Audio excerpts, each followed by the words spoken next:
Oi, pessoal. Quando a gente fala em termos de religião, a gente logo vai imaginar um determinado grupo ao qual a gente deve pertencer, para que através de determinadas práticas e determinados ritos nós possamos ter acesso ou nós possamos entrar em contato com a divindade. Embora isso não seja muito errado, também é interessante a gente perceber que isso apenas faz parte do caminho da nossa verdadeira religião, que é a nossa reconexão com a nossa mônada, com o nosso eu imortal, com a divindade que habita dentro de cada um de nós. E o que é bastante interessante é que existem várias maneiras da gente conseguir estabelecer essa conexão, não necessariamente através de ritos, através de orações e através do fato da gente poder frequentar algum tipo de templo, ou igreja ou santuário. Quando a gente pega o mapa astral de uma pessoa, onde existem determinados pontos que assinalam que ela possui uma determinada dívida com a espiritualidade, eu procuro deixar bem claro que essa dívida, na verdade, significa algum mau uso que houve de alguma faculdade que foi adquirida em vidas passadas, ou algum compromisso assumido e não plenamente realizado, que acabou estabelecendo uma pendência a ser resgatada nessa nossa vida. Mas quando a gente vê esses aspectos, é interessante que as pessoas logo imaginam então que elas precisam frequentar algum tipo de religião como a gente conhece, e eu procuro deixar bem claro que na verdade essa conexão não passa necessariamente por isso. Por quê? Porque a gente pode ter uma conexão espiritual através de ouvir uma música, através de compor uma música, através de escrever um poema, através de ouvir um poema, através de ver uma pintura, de ver um filme, através da gente cozinhar algo para alguém que a gente gosta, através de um trabalho manual, através do cuidado com um animalzinho de estimação, ou até mesmo cuidando de uma pessoa doente. Esse cuidar do outro ou envolver-se com algo externo a ponto da gente se esquecer da gente mesmo, acabaria sendo, na verdade, a própria essência daquilo que a gente chama religião, que de uma certa maneira pode acabar sendo traduzido pela palavra entrega. Mas o que seria então essa nossa mônada? O que seriam esses aspectos que aparecem pendentes no nosso mapa? Primeiramente, é interessante a gente perceber que aquilo que nós chamamos tríade superior, na verdade, possui três aspectos: um aspecto ligado ao pai, um aspecto ligado à mãe e um aspecto ligado ao filho. Sendo que o aspecto ligado ao pai, ou plano sátivico, está relacionado ao planeta Urano. O aspecto ligado à mãe, ou plano rajásico, está relacionado ao planeta Netuno.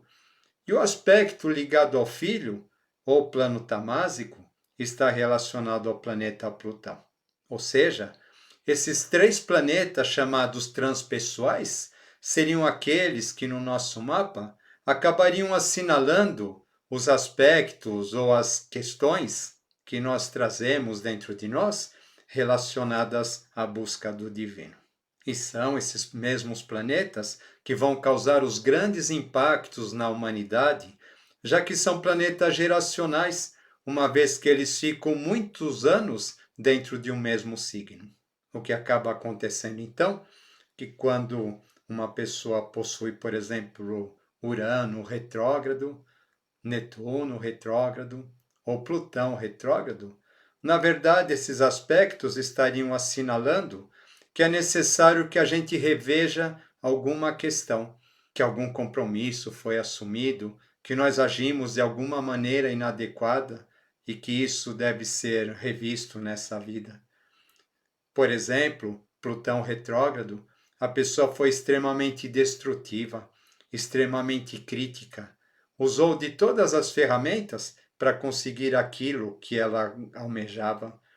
Plutão retrógrado significa os fins justificam os meios.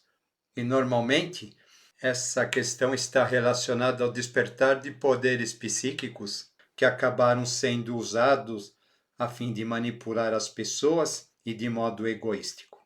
Quando a gente fala em Netuno retrógrado, nós estamos falando então no fanatismo, nós estamos falando na falsa crença de que se é uma pessoa espiritualizada e que procura usar desse argumento para envolver a todos que estão à sua volta. E quando a gente fala de Urano retrógrado, na verdade, essa pessoa ela adquiriu um grande potencial espiritual e se recusou a reparti-lo com seus irmãos de humanidade. Recusou-se ao trabalho de compartilhar tudo aquilo que recebeu com os demais. Portanto, fica aqui um exemplo de como esses aspectos nos nossos mapas astrológicos acabam assinalando se existe ou não alguma questão, alguma dívida a ser resgatada nesse sentido. Em relação aos planetas retrógrados, eu gosto de dar um exemplo que eu acredito seja bastante oportuno para a gente entender o que essa energia significa.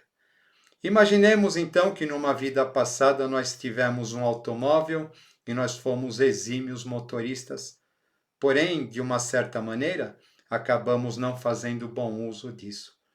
O que acaba acontecendo é que nesta vida, então, nós chegamos neste plano sem automóvel, porém com todas aquelas habilidades de motorista que nós tivemos. Só que para a gente pôr aquela habilidade em prática, é necessário que a gente tenha um carro.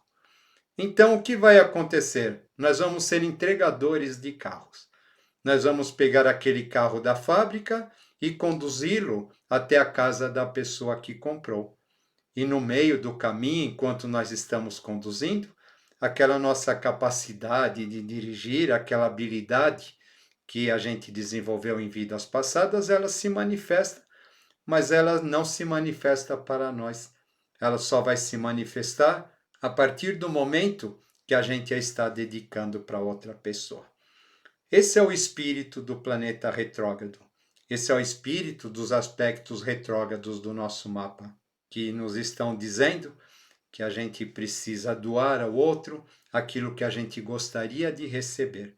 E no momento em que nós estamos doando alguma coisa de coração, de boa fé, de livre, espontânea vontade, sem interesses obscuros por trás de tudo isso, na verdade, sim, aqueles valores, aquilo tudo que a gente conquistou em vidas passadas, mas se negou a fazer ou transmitir em relação às outras pessoas, estarão só assim habitando plenamente dentro de nós.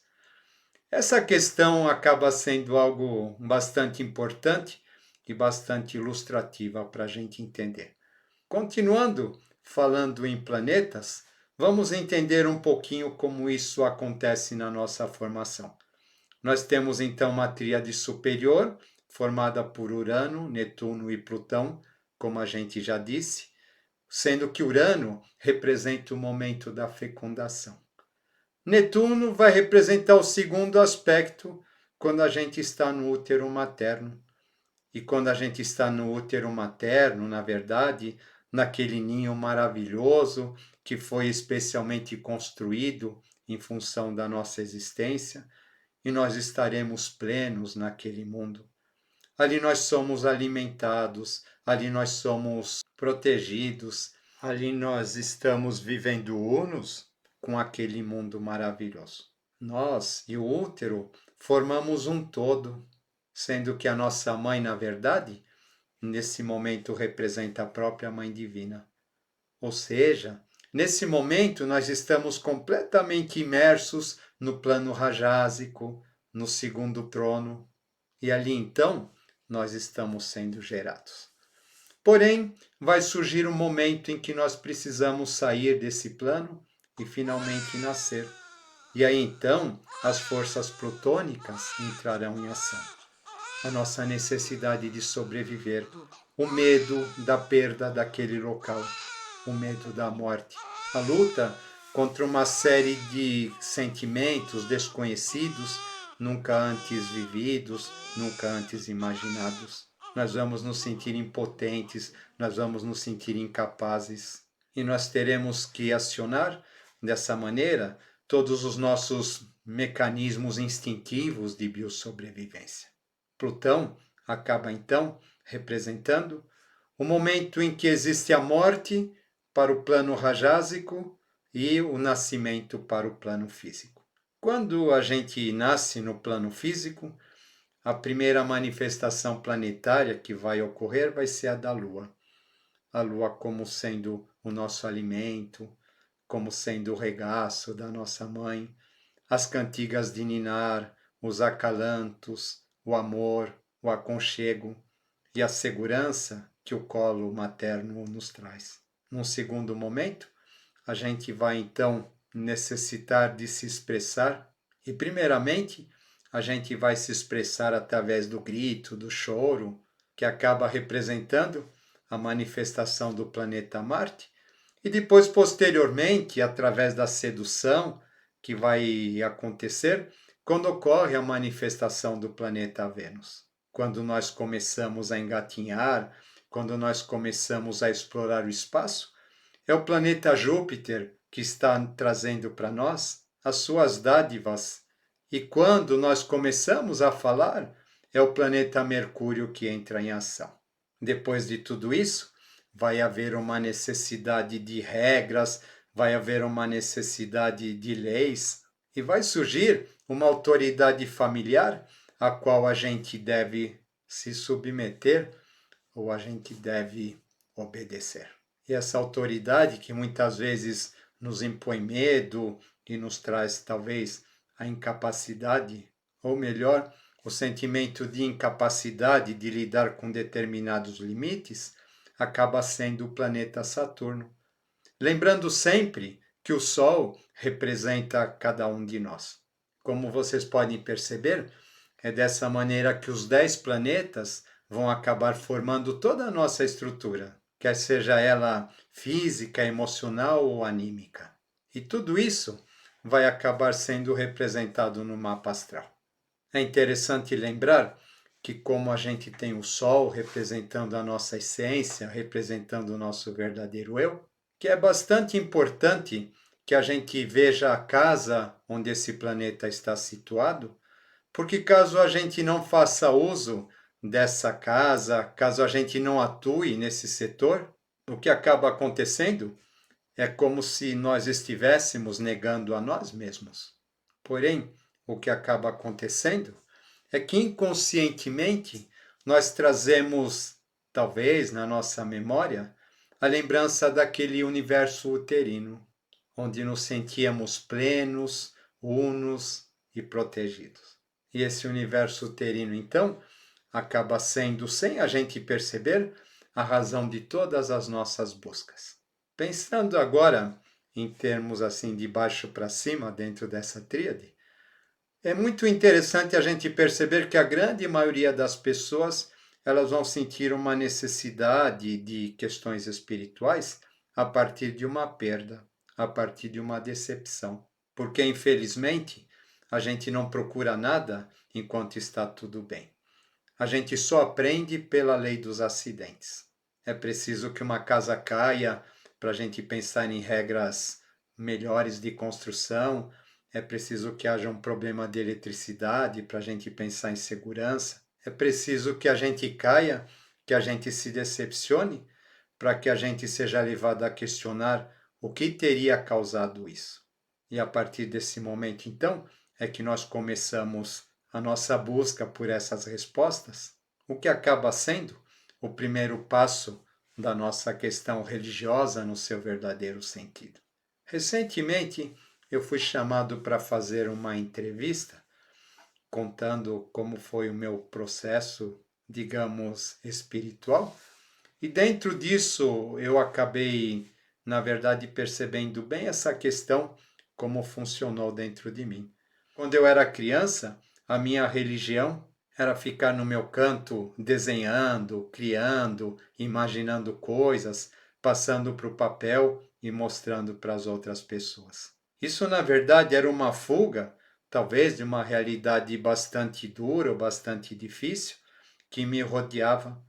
Então eu acabava, de uma certa maneira, usando desse subterfúgio para viver no meu próprio mundo. Essa é a natureza do planeta Netuno. Netuno ele vai exigir da gente que a gente crie condições ou que a gente crie circunstâncias onde a gente possa fugir da realidade que nos rodeia. Isso muitas vezes ela vai acontecer pela arte, ela vai acontecer pela fantasia, ela vai acontecer pela criação, para fugir de algo que elas não conseguem enfrentar. Esse algo, na verdade, representa o nosso Plutão ameaçador. Anos mais tarde, a minha conexão espiritual consistia em ficar olhando para o céu. Havia na minha casa uma espécie de uma casinha de alvenaria, daquelas destinadas a colocar o registro de água, e eu ficava lá em cima, então, olhando para o céu, imaginando as nuvens, imaginando figuras, imaginando formas e procurando entender quais seriam as histórias que aquele céu me contava. Um dia eu acabei perdendo as minhas avós. E quando a gente perde as avós, então a família, que no meu caso era um enorme clã, já que tanto o meu pai quanto a minha mãe, eles possuíam muitos irmãos, esse clã então começa a se dispersar. E quando esse clã começa a se dispersar, a gente começa a sentir necessidade de encontrá-lo novamente em algum outro local. A partir do questionamento de por que as coisas acabam, por que as coisas devem ser dessa maneira, sem perceber, eu estava iniciando o meu caminho em busca da minha reconexão com aquele mundo que havia ficado para trás. É como se fosse uma reedição da perda do útero materno, só que agora numa oitava superior. E mais uma vez, o símbolo plutônico estava lá, agora se manifestando como morte de uma época e o início da necessidade de renascer dentro de um outro tempo, dentro de outras condições. Aí então, eu passei a procurar um grupo que me suprisse de tudo aquilo que eu sentia que havia perdido. E mais tarde, tornei-me sacerdote desse grupo, onde de uma certa maneira os exercícios daquela criança olhando os céus, os exercícios daquela criança com a sua caixa de lápis de cor, mergulhada no seu universo ideal e ao mesmo tempo fantástico, acabaram sendo usados através dos ritos que eu oficiava, onde de uma maneira subjetiva e simbólica eu procurava passar para os outros tudo aquilo que eu havia aprendido. E eu vou viver, de uma certa maneira, essa religiosidade por muitos anos, até que um dia as coisas terminam novamente. E quando as coisas terminam novamente, eu volto para o meu céu de criança e resolvo procurar um novo lugar onde eu me reencontrasse com ele. E quando eu me reencontrei com ele, a minha religião, então, passou a ser a terra, a natureza, esse mesmo céu. Cuidar dos animais, conhecer a ação da lua, conhecer a ação das estações do ano. Integrar-me completamente na grande mãe natureza. Vejam que o útero, que num determinado momento ele foi sonho, no outro momento ele foi o santuário de um templo, agora estava convertido no grande santuário constituído pela Mãe Terra como um todo.